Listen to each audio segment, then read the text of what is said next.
What's up, YouTubes? I am a mess right now. All this food coming out. Today, we have a very special video for you, and it's about everybody's favorite dramatic topic, the deadlift. A lot of drama. Before we get to that, I wanted to show you a little bit about our sponsor, Magic Spoon. When I was a kid, I was obsessed with cereal. It was like the greatest meal of the day. I would do a whole box of cereal like every single morning, which is probably why I'm so big and pretty now. Nowadays, you don't really have to go with like a super sugary cereal. You can get something that tastes good, that's better for you. That's why Magic Spoon sent me some stuff. I tried it out. I couldn't believe this stuff is 0 sugar, 11 grams of protein, and with only 3 grams of carbs. It's insane. It tastes great. I had the blueberry, the fruity flavor, and this is the chocolate. It's delicious. It's freaking good. I don't actually crave cereal anymore if I eat this. For me, that's a good thing, to get the bad cereal off the shelves and only have the good stuff. There's only 110 calories too.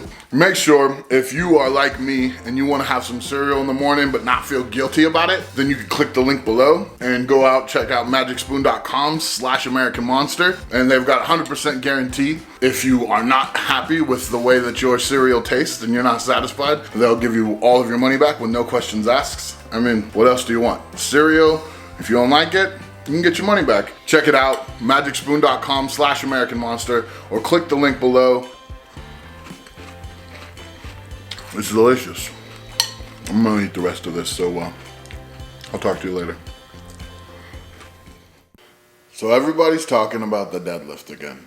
It's funny, it goes in and out, and if you're watching this video right now, I'm sure you're aware of the 500 versus the 501 pull, Eddie versus Thor, and all that. For me, the deadlift, I guess, drama of 2020 started when I was on Joe Rogan. And I was on Rogan and I made a very simple statement, which I will make again. And I'll explain it that way. If you haven't, most people who have such a heavy opinion about this haven't even seen the video or listened to the podcast. And I encourage you, if you haven't listened to that or seen the YouTube video, go on and watch Joe Rogan stuff, and you could catch the whole actual statement. And it's funny that so many people were so upset when they had no clue what I was talking about. And if you'd like, I'll put a link in the description below so you can actually see what was said. For the most part, people got really upset at something I didn't say, but I think most people were upset that they thought that I said that nobody should deadlift and it had no purpose. Not what I said, you know, but I digress. There were other people out there, I think maybe 3 or 4 prominent strength athletes, you know, maybe from an era before me or whatever, but there were a few people who had plenty to say when it wasn't to my face. It was hilarious to see people I considered men, at least, run around and tell everyone else how horrible I am, but they literally said nothing to me. I mean, the people I'm not gonna name names. If you're hoping I'm gonna name names, I'm not. I don't believe in promoting people who I don't like, so I'm not gonna say their names. So if you clicked on this video to see who said what, that's not. I'm gonna tell you what I said. I'm gonna tell you what I feel, and I'm gonna tell you the truth about the deadlift. Factual evidence from across the board of athletes. I considered a couple of the people who said some harsh words, I considered them to be men of caliber. I was not happy with how they carried themselves, and as far as if I had a disagreement with these individuals, the first place I would go would be to them.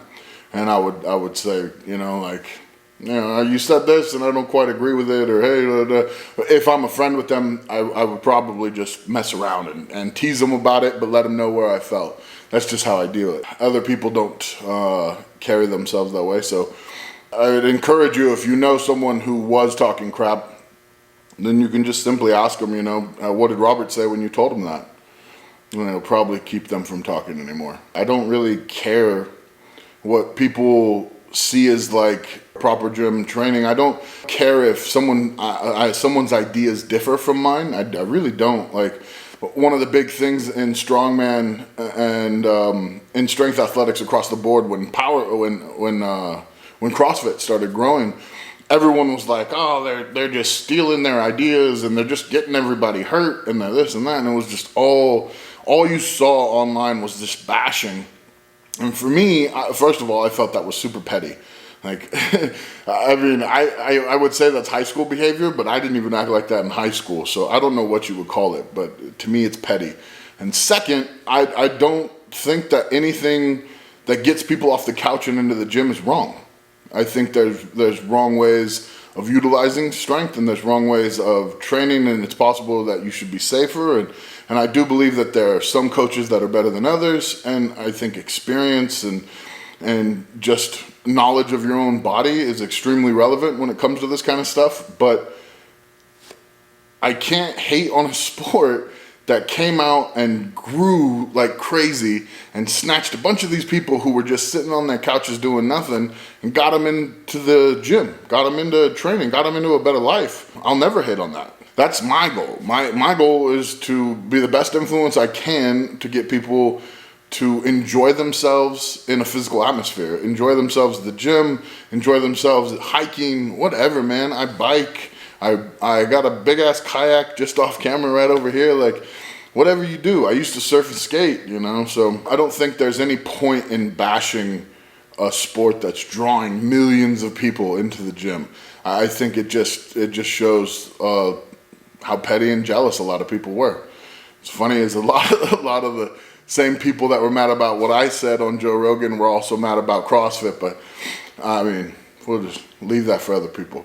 What I'd said on Rogan's show was that across the board, when you talk to different athletes, when you go to the people who make the most money in sport, baseball, basketball, football, when you talk with those people, tennis players, anybody, golfers, when you talk to people who train these elite level athletes that aren't deadlifting in competition, they are doing like, you know, they're running, they're moving, they're hitting a ball, throwing a ball, swinging a bat, all that kind of stuff. When their goal is not to deadlift, their goal is to be athletic in some other endeavor, none of them front bar deadlift. Take that a second. Take that for one more second. None of them front bar deadlift. So I said that, and I said the reason they don't do it is because the risk to reward ratio is a joke. And it is. If you are deadlifting to be a better basketball player, the risk at hurting yourself in the deadlift is not worth how much better of a basketball player you become by deadlifting. It is not worth that. And that's just a fact. I mean, it's funny, like, I know everyone's gonna be so mad that I'm saying it again, and I bet you the same people will say the same crap as long as they're not in a room with me, but it's true. I reached out to countless people who work with the NFL and with the MLB. I did not talk to anyone who works in the NBA. I did talk to a couple people who coached basketball at the Division I level. I talked to 2 tennis players. I've talked to people who coach top athletes in high school and people who work with the Publishers Clearinghouse to help athletes get into college. And they all said the exact same thing to me, that I am correct and that everyone being upset is just being a little bit ridiculous.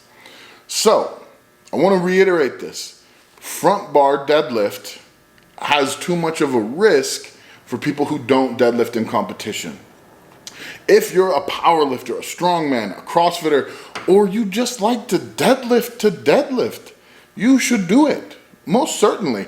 I mean, if you are training as something that's separate from your work, from your goals, if you want to train because that's your release, that's my fun time, or I just want to be strong as hell and I don't care about dunking a ball or whatever. If that's who you are, which I would assume that's a huge percentage of people that go to the gym, there's no reason for you not to deadlift if that's what you like to do. I would most certainly suggest what you do if you're not a competitive lifter, or if you're on the fence and you're like, hey, I could do deadlift or not, it's not that big of a deal to me. If you're one of those people, then I would most certainly suggest you do side handle deadlifts. Side handle deadlifts take about 90% of the risk right there.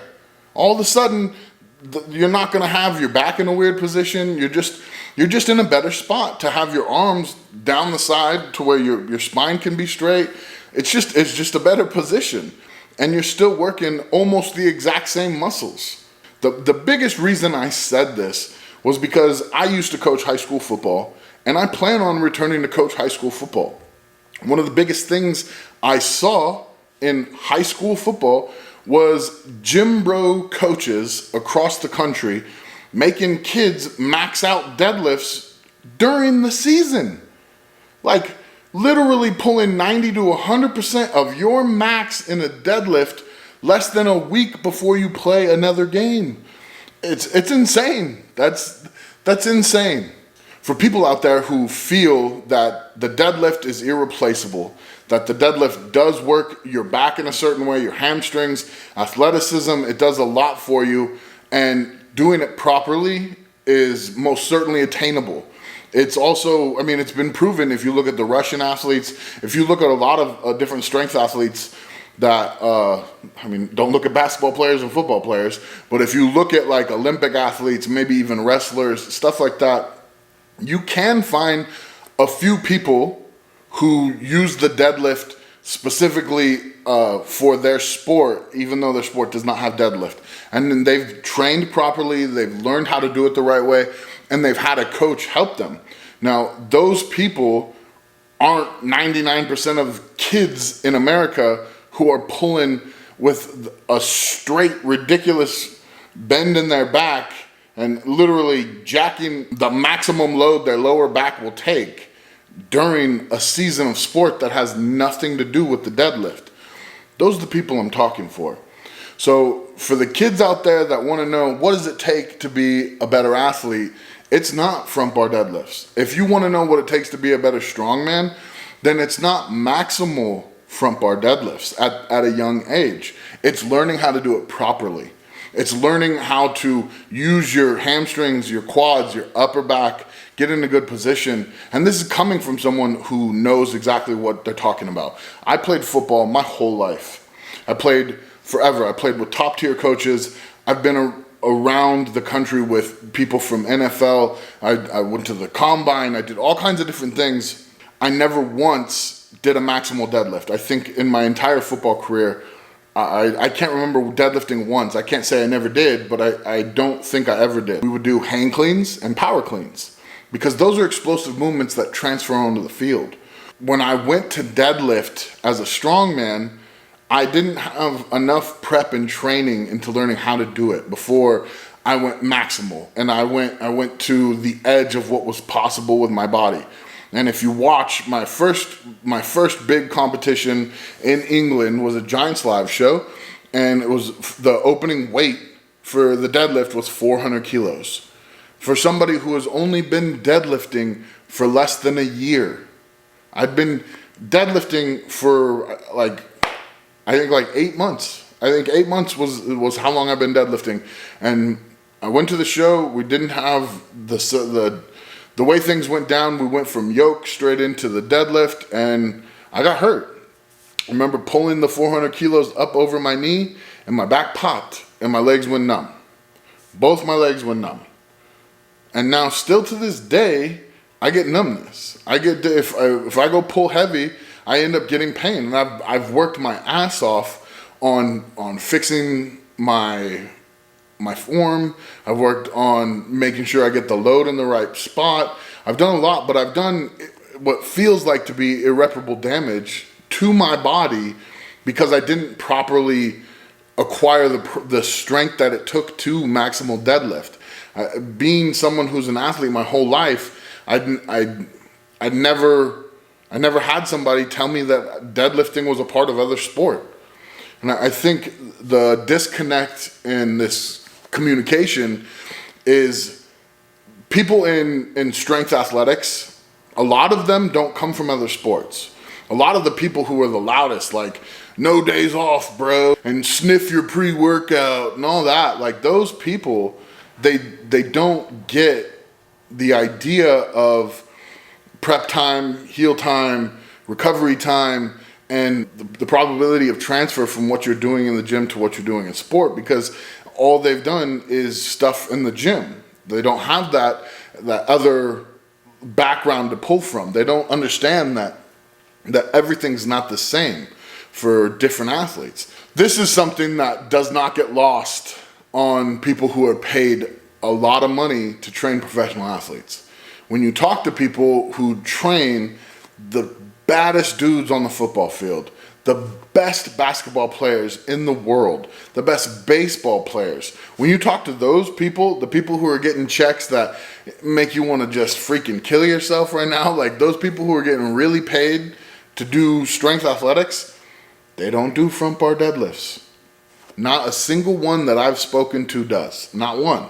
I talked to my buddy who, I believe he's 4-time Pro Bowler. He was the highest paid guard in the NFL, but he retired after several tricep tears. He played Tennessee Titans. He played for Atlanta Falcons.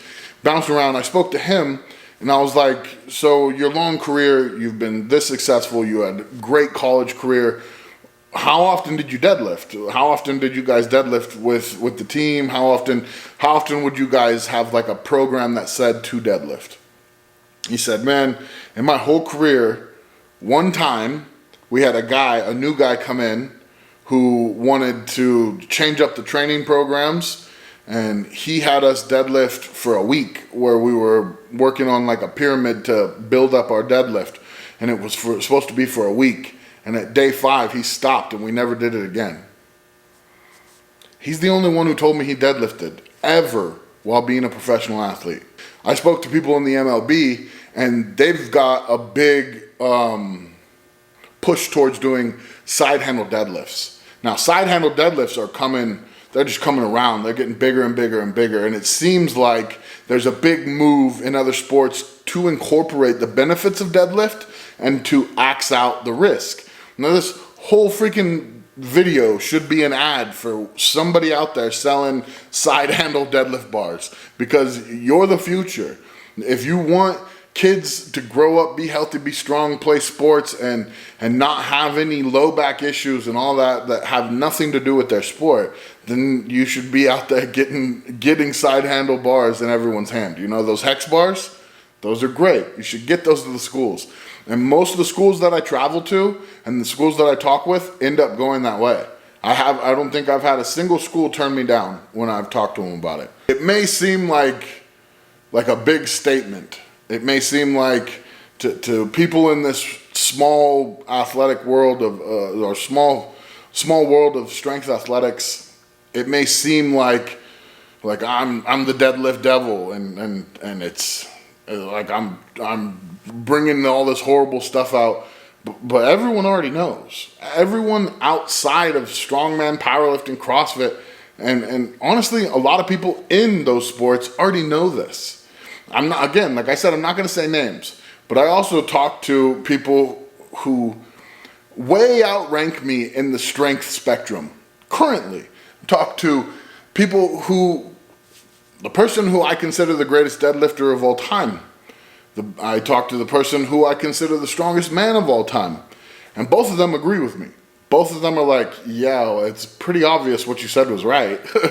And I was like, thank you. It makes sense. It's not that we shouldn't deadlift, or that strong men should abolish deadlift or any of that stuff. I don't feel that way. I think it's a great test of strength. It's one of the oldest and most pure tests of strength. I believe deadlift and the overhead press are two of the purest tests of strength that we have. And I don't think we should get rid of them. I think that we should keep them and make sure that we always have them.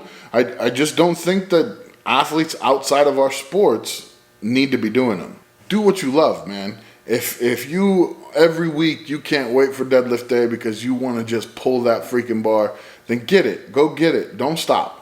Make sure you're having fun. Make sure you're being safe. Train properly. Follow guides from other people. Learn how to do it. If you study and you pay attention, I believe you can do it safely, for sure. That should be said too. I believe it can be done safely. It's just like the same worry with CrossFit. A lot of people say that CrossFit got so big, a lot of bad teachers ended up getting people hurt. People were going too hard, too fast. Those are all my same worries about deadlift.